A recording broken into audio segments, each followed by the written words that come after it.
Hello student, welcome to my YouTube channel physics classes by Bablu Jahangir. आज जो हम पढ़ने वाले हैं वो हमारा जो टॉपिक है वो है capacitance of A parallel plate capacitor partially, ठीक है, और कंप्लीटली यानी फुली। अगर कोई भी डाइलेक्ट्रिक स्लैब किसी भी पैरेलल प्लेट कैपेसिटर के बीच में प्लेस कर दी जाती है तो उनसे रिलेटेड कितने टाइप की हम प्रॉब्लम करेंगे। तो सबसे पहले हम कुछ बेसिक फॉर्मूला देख लेते हैं जो इनसे रिगार्डिंग है। तो पहला एक हमारा एग्जाम्पल मैं यहाँ पे लेता हूँ, जैसे कि एक एग्जाम्पल ये है सपोज दैट कि आपके पास कि यहाँ पर एक आपके पास इस तरीके की सिचुएशन गिवन है। मान लो कि इस तरीके से आपको एक सिचुएशन दे रखी है और ये जो है ऐसे यहाँ पे एक K1 और K2, ठीक है, ये स्लेब जो है इन दो कैपेसिटर के बीच में पुट कर दी है, इंट्रोड्यूस कर दी है। सो K1 और K2 की वैल्यू जो हमें इन दोनों के बीच में रखी हुई है और हमें फाइंड आउट करना है कि इनका इक्विवेलेंट कितना होगा, यानी कैपेसिटेंस इक्विवेलेंट कैपेसिटेंस निकालें, वो देख लेंगे। तो देखो, पहले तो हम इसके लिए कुछ शॉर्टकट मेथड बनाते हैं जिनको हम आगे अप्लाई करेंगे डिफरेंट टाइप की प्रॉब्लम में। जैसे कि एग्जांपल के तौर पे मैं इसको अगर K1 और K2 डाइलेक्ट्रिक सब्सटेंस जो है इनमें इंट्रोड्यूस कर दी है पैरेलल प्लेट कैपेसिटर में, और सपोज करो कि मान लो कि आपकी ये जो डिस्टेंस है ये d/2 है, ये डिस्टेंस भी आपकी d/2 है और इसका जो एरिया है प्लेट का एरिया A है, ठीक है। ऐसी सिचुएशन है तो इस केस में ये हमें पता है कि ये किस में कनेक्टेड है, सीरीज में कनेक्टेड है। तो आपने जैसे रेजिस्टेंस के जितने भी क्वेश्चन सॉल्व किए होंगे उसी तरीके से हम एक इक्विवेलेंट डायग्राम बना लें। तो इक्विवेलेंट डायग्राम हम ऐसे ड्रॉ कर सकते हैं कि मान लो कि ये पॉइंट जो है इनके बीच में एक इक्विवेलेंट K इक्विवेलेंट, ठीक है, K इक्विवेलेंट हमारे पास डाइलेक्ट्रिक स्लैब मिलेगा जो इन दोनों के कॉम्बिनेशन को बताएगा, ठीक है, इन दोनों के कॉम्बिनेशन को रिप्रेजेंट करेगा। तो अब हम इसको सोल्व कर लेते हैं। तो सबसे पहले हमारे पास जो यहाँ पे देखो, मैंने मान लिया कि इसका कैपेसिटेंस C1 है, इसका कैपेसिटेंस C2 है, ठीक है। तो C1 की वैल्यू अगर हम फाइंड आउट करें तो C1 इज इक्वल टू हमारे पास आ जाएगा A/0 और अपॉन में डिस्टेंस आपकी d/2 और ये हो गया K1, ठीक है। ऐसे ही C2 की वैल्यू आ जाएगी, C2 की वैल्यू आ जाएगी K2 A/0 अपॉन में d/2, ठीक है।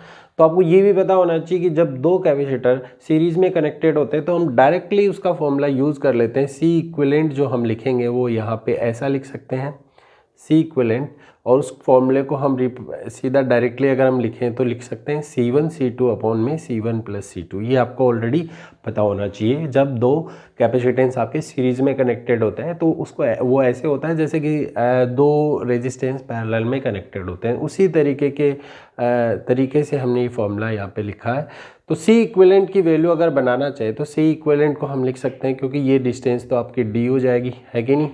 मैंने इसको रीड्रॉ कर दिया तो मैं C इक्विवेलेंट की जगह क्या लिख सकता हूँ, A/0 और यहाँ पे आ जाएगा आपके पास K इक्विवेलेंट अपॉन में डिस्टेंस है D।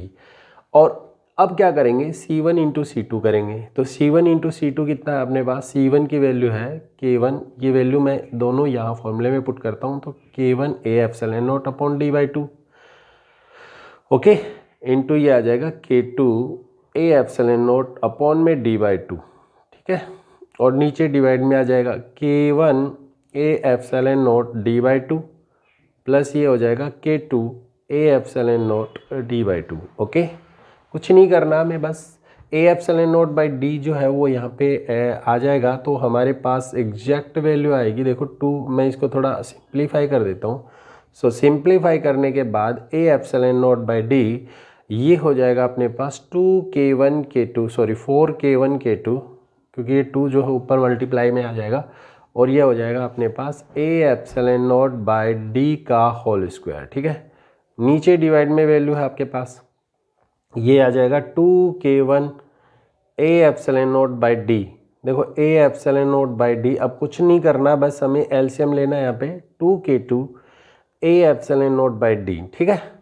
जब हम इसे फर्दर सोल्व करते हैं तो मेरे पास एग्जैक्ट वैल्यू आ जाएगी A/0/d यहाँ पे देखो A epsilon naught by D इससे एक बार कैंसिल आउट हो जाएगा क्योंकि यहाँ से कॉमन आ जाएगा, दोनों में कॉमन लेंगे तो A epsilon naught by D यहाँ कॉमन आएगा जो इससे कैंसिल हो जाएगा, ठीक है।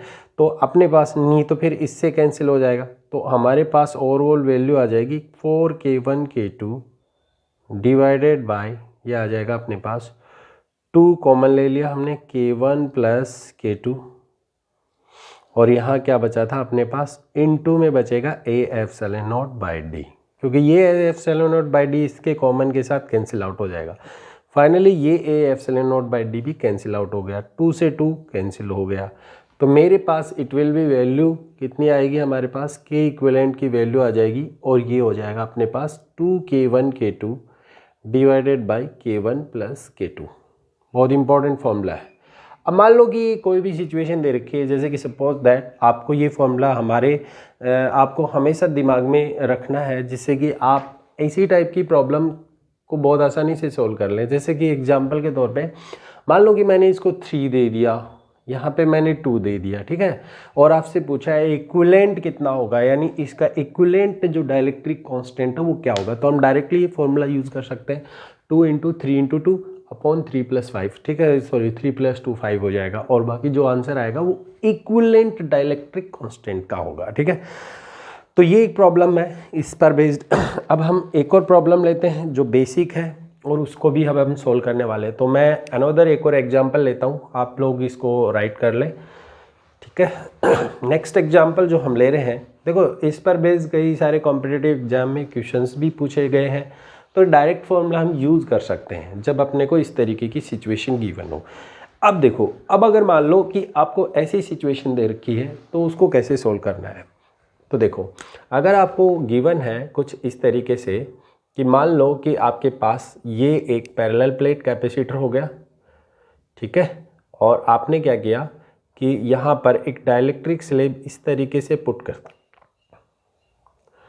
तो ये आपके पास मान लो डाइलेक्ट्रिक कांस्टेंट K1 है और ये K2 है, और यहाँ पे एरिया जो है पूरा एरिया A है, तो ये बीचों बीच एरिया कितना हो जाएगा, हाफ हो जाएगा। यहाँ एरिया कितना हो जाएगा, हाफ हो जाएगा, A/2।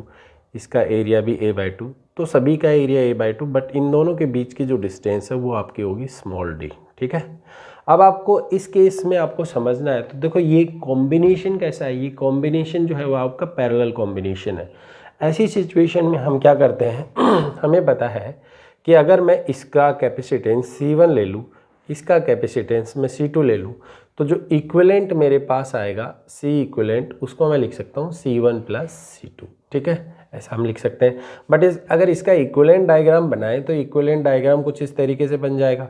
यहाँ पे मैं उसी की तरीके से मैं इसका K इक्विवेलेंट ले लेता हूँ, है कि नहीं, और मेरे पास ये पूरा टोटल एरिया A हो जाएगा और जबकि इसकी डिस्टेंस वही D हो जाएगी, इक्विवेलेंट में टोटल एरिया A हो जाएगा, ठीक है। अच्छा तो फर्स्ट ऑफ ऑल हमें C1 की वैल्यू निकालनी है, जैसे हमने ऑलरेडी पहले किया था।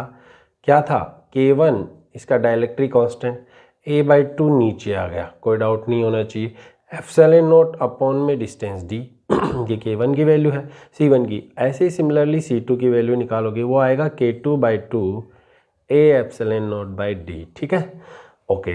अब हमारे पास ये C1 प्लस C2, अब हम इसको C1 प्लस C2 करेंगे तो C इक्विवेलेंट आ जाएगा और C इक्विवेलेंट की वैल्यू यहाँ पे पुट कर दो, तो C इक्विवेलेंट को मैं लिख सकता हूँ K equivalent A epsilon naught by D is equal to, ये यहाँ पे कुछ ऐसा होगा कि हम A epsilon naught by D, मैं यहाँ दोनों को ऐड करने से पहले ही मैं इन दोनों को क्या कर लूँ, कॉमन ले लूँ। मैं ऐड कर रहा हूँ C1 प्लस C2, ठीक है, A epsilon naught by D को मैंने कॉमन लिया और मैंने यहाँ पे 2 को भी कॉमन ले लिया, तो मेरे पास बचेगा K1 प्लस K2, ठीक है। जब आप इसे सोल्व करेंगे तो ये सब कैंसिल आउट हो जाएगा, तो फाइनली जो सामान आपके पास बचेगा वो जो K इक्विवेलेंट होगा वो आपके पास आएगा K1 प्लस, तो यहाँ से जो K इक्विवेलेंट होगा जब हमने इसको ऐड कर दिया, C1 प्लस C2 कर दिया, तो ये आ जाएगा अपने पास K1 plus K2 divided by 2, ठीक है। That is very important formula. इसी टाइप की सिचुएशन अगर आपको गिवन है तो उस केसेस को भी कैसे सोल्व करेंगे ये भी हमें देखना है।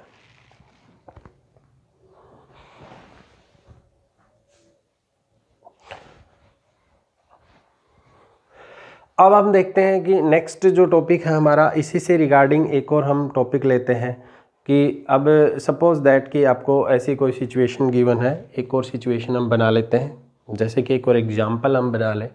तो ये भी एक इम्पॉर्टेंट फॉर्मूला है जो आपको याद रखना है, ठीक है। अब आप देखें नेक्स्ट जो टॉपिक है इसमें वो क्या लेना है हमें। जैसे कि एक एग्जांपल के तौर पे हम यहाँ पे ऐसा ले लिया हमने कि मान लो कि आपके पास ऐसा एक एग्जांपल है, जैसे कि मतलब आपने क्या किया कि ऐसे पैरेलल प्लेट कैपेसिटर ले लिए, ठीक है। 3 पैरेलल प्लेट इस तरीके से कैपेसिटर ले लिए। आपको पता होना चाहिए कि किस तरीके से कनेक्टेड है, और इसमें यहाँ पे बताया कि यहाँ एयर फिलअप है, ठीक है, यानी यहाँ पे आपका एयर है। जो टोटल डिस्टेंस इसकी डी दी गई है, डी दी गई है, यहाँ पे डिस्टेंस आपको डी गिवन है पैरेलल प्लेट कैपेसिटर के बीच की, और ये डिस्टेंस है ये d/3 है, और बीच में मैंने एक कॉपर की प्लेट डाल दी d/3, और एक अनोदर मटेरियल मीडियम डाल दिया जिसका जो डाइलेक्ट्रिक कांस्टेंट है वो अगर आपका K1 is equal to, suppose करो कि मैंने उसकी वैल्यू ले ली, तो K1 इज इक्वल टू उसकी वैल्यू मैंने सपोज करो कि K इज इक्वल टू मैं यहाँ पे 2 ले लेता हूँ, ठीक है, 2 ले लेता हूँ। अब मुझे ये सोल्व करना है। अब 3 मेरे पास स्लेब दी गई हैं, तीनों स्लेब को कैसे हम फाइंड आउट करेंगे, और जबकि ये डिस्टेंस भी कितनी होगी आपकी d/3 होगी। अब इसको सोल्व कर लेते हैं। तो पहले मैं बता देता हूँ आपको कि भी करना क्या है, हमें करना क्या है, बहुत सिंपल है, जैसे कि हम पहले भी करते हैं। देखो हमें क्या करना है, यहाँ से सबसे पहले सबको, अगर इसका मैंने C1 मान लिया कैपेसिटेंस, इसका मैंने C2 ले लिया, इसका मैंने C3 कैपेसिटेंस ले लिया, तो अलग अलग C1 और C2 निकाल लो पहले। तो C1 निकाला आपने, कितना आएगा, C1 आएगा A/0/D/3, ठीक है। तो मैं इसको ऐसे लिख सकता हूँ 3A/0/D, ठीक है, कोई डाउट नहीं होना चाहिए, यहाँ C1 आ गया। C2 जो है इसका डाइलेक्ट्रिक कांस्टेंट लेके ही हम लिख दें, तो हम इसको लिख सकते हैं KA/0D/3। सो फाइनली ये वैल्यू भी हमारे पास आएगी 3KA/0/D। C3 निकाल लो, C3 आपने आया, C3 की वैल्यू आएगी 2, क्योंकि डाइलेक्ट्रिक कांस्टेंट की वैल्यू 2 है तो K टाइम्स हो जाती है जब अगर डाइलेक्ट्रिक स्लेब पुट कर दिया जाता है किसी भी प्लेट कैपेसिटर के बीच में। तो ये आ जाएगा अपने पास A/0D/3। जब हम इसे थोड़ा सोल्व करेंगे तो ये आ जाएगा 6A/0/D, ठीक है। तो इस तरीके से C1, C2, C3 की वैल्यू हमने फाइंड आउट कर ली। अब हमारे पास सीधा एक सिंपली एक मेथड है, वो क्या है कि जब आपके कैपेसिटर सीरीज में कनेक्टेड होते हैं तो आप उनका इक्विवेलेंट निकाल सकते हैं, CS। तो CS पूछा गया है यहाँ पे, आपसे इक्विवेलेंट पूछा गया है, यानी CS की वैल्यू अगर हमें निकालनी, CS का मतलब है सीरीज में इक्विवेलेंट क्या होगा। सो 1/C1 plus 1/C2 plus 1/C3।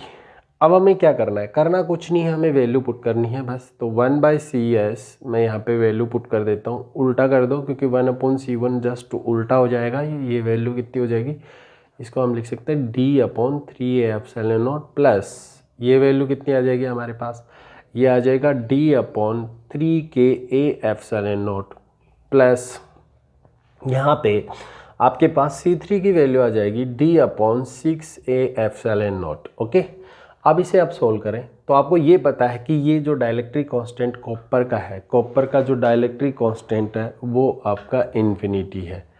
तो कॉपर का जो डाइलेक्ट्रिक कांस्टेंट है वो इन्फिनिटी है। तो इन्फिनिटी वैल्यू यानी समथिंग अपॉन इन्फिनिटी, ये वैल्यू कहाँ अप्रोच करेगी, 0 पे। सो फाइनली हमारे पास वैल्यू आ जाएगी CS is equal to D/3A/0 plus D/6A/0। यहाँ से जब हम इसे सोल्व करते हैं 1/CS, तो देखो इजी है ये, आप इसे यहाँ पे सोल्व कर लें तो जो भी आंसर आएगा वो आपका एग्जैक्ट आंसर होगा। आपको CS निकालना है, उल्टा कर देना फिर उसके बाद, ठीक है। तो इस तरीके से CS की वैल्यू आ जाएगी। यहाँ से सोल्व भी कर सकते हैं, वैसे भी अगर हम सोल्व कर लें तो देखो बहुत आसान है, D/ यानी 3 हम कॉमन ले लें A/0 है कि नहीं, कितना आ जाएगा यहाँ पे, यहाँ 1 बचेगा प्लस यहाँ 1/2 बचेगा। ओके, तो ये आ जाएगा अपने पास 1/CS is equal to 3/2 into D/3A/0।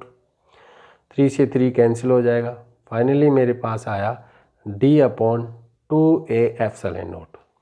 इसको सोल्व कर लूँ तो CS की वैल्यू उल्टी कर दो, इसको जस्ट अपोजिट करेंगे तो ये आ जाएगा 2A/0/D। This is your answer. ठीक है, अगर ऐसी सिचुएशन है और आपसे क्वेश्चन पूछा जाए कि भाई डाइलेक्ट्रिक स्लैब पुट करके हम डिफरेंट टाइप की प्रॉब्लम्स को कैसे सोल्व कर सकते हैं, अब इसी से ही रिलेटेड एक और पार्ट हम पढ़ लेते हैं। वो क्या है हमारा, जैसे कि फॉर एग्जांपल इस एग्जांपल को मिटाता हूँ, एक और एग्जांपल मैं लेता हूँ यहाँ पे, वो अभी आप देखें। कुछ इस तरीके से मैंने एक सिचुएशन बना ली है। देखो आप, जब हम इसे सॉल्व करेंगे, एक और एग्जांपल जो हम ले रहे हैं वो भी इम्पॉर्टेंट है।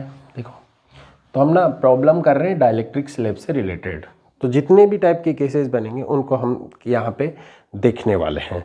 तो अगर हमारे पास कुछ इस तरीके का एक न्यूमेरिकल हमने बनाया, जैसे सपोज करो कि मैंने एक एग्जांपल ये लिया कि मान लो कि एक डाइलेक्ट्रिक स्लैब आपने इस तरीके से आपने क्या किया कि यहाँ से ये जो स्लैब है ये आपका K1 डाइलेक्ट्रिक कांस्टेंट है और इसका ये जो है यहाँ से D डिस्टेंस है, और आपने क्या किया कि इस स्लैब को इस तरीके से डिवाइड कर दिया, ये K2 है और ये आपका K3 है, और जबकि ये वाली डिस्टेंस आपको D/3 दी गई है और ये जो बचेगी ये आएगी आपकी 2D/3। ओके, तो ये इस टाइप से हम इसको सॉल्व करते हैं। और इसका एरिया भी अगर हम कंसिडर करेंगे तो इस केस में एरिया जो होगा, अगर ये पॉइंट हम ले लें कि सपोज कि मान लो ये पॉइंट आपका A है और ये वाला पॉइंट आपका B है, तो ये एरिया जो है वो आपको A/2, ये एरिया भी A/2। अब इसको सॉल्व करते हैं। अब ये एग्जाम्पल है, इस एग्जाम्पल को भी बहुत आसानी से हम सॉल्व कर सकते हैं, कोई डाउट नहीं होना चाहिए, बहुत सिंपल सा एग्जाम्पल है। अब आपको इसको पहले देखना पड़ेगा, आपको क्या करना है, मान लो कि हमने इस स्लैब को ऐसे डिवाइड करना है कि पहले मैं इन दो को सोल्व कर लूँ। तो पहले जो मुझे सोल्व करना है वो इन दो को सोल्व करना है, यानी कहने का मतलब है K2 और K3 में रिलेशन फाइंड आउट करना है। उसके बाद इन दोनों का जो इक्विवेलेंट आएगा वो इसके साथ रख दूंगा। तो ये वाला जो है मान लेते हैं कि भाई, ये मान लेता हूँ कि भाई इसका जो कैपेसिटेंस है वो C2 मान लूँ, जैसा डाइलेक्ट्रिक कांस्टेंट बना हुआ है उसी तरीके से इसका कैपेसिटेंस C3 मान लें और इसका कैपेसिटेंस हम C1 मान लें। तो इन दो का जो इक्विवेलेंट आएगा ना, इन दो का जो भी इक्विवेलेंट, मान लो C2 और C3 का इक्विवेलेंट मैंने C' लिया। अब वो जो C' होगा वो इसके साथ किस में होगा, पैरेलल कॉम्बिनेशन में होगा। तो हम क्या लिख देंगे कि यहाँ से अगर हमें नेट निकालना है, इक्विवेलेंट निकालना है, इक्विवेलेंट हमें इसका डायग्राम में निकालना है, तो C इक्विवेलेंट हमारे पास आ जाएगा C' प्लस C2, है कि नहीं। इस तरीके से हम इसको सोल्व करने वाले हैं, तो बहुत सिंपल है। अच्छा, पहले इसका इक्विवेलेंट अगर डायग्राम बनाए तो वो इक्विवेलेंट तो हमारे पास सेम ही रहेगा, उसमें कोई डाउट नहीं है। अब हमें क्या करना है, सबसे पहले C' निकालना है। तो देखो C' कैसे आएगा, C' जो हम सॉल्व करेंगे, यहाँ देखो ये एक दूसरे के क्या है, पैरेलल में कनेक्टेड है कि नहीं, सॉरी सीरीज़ में कनेक्टेड है।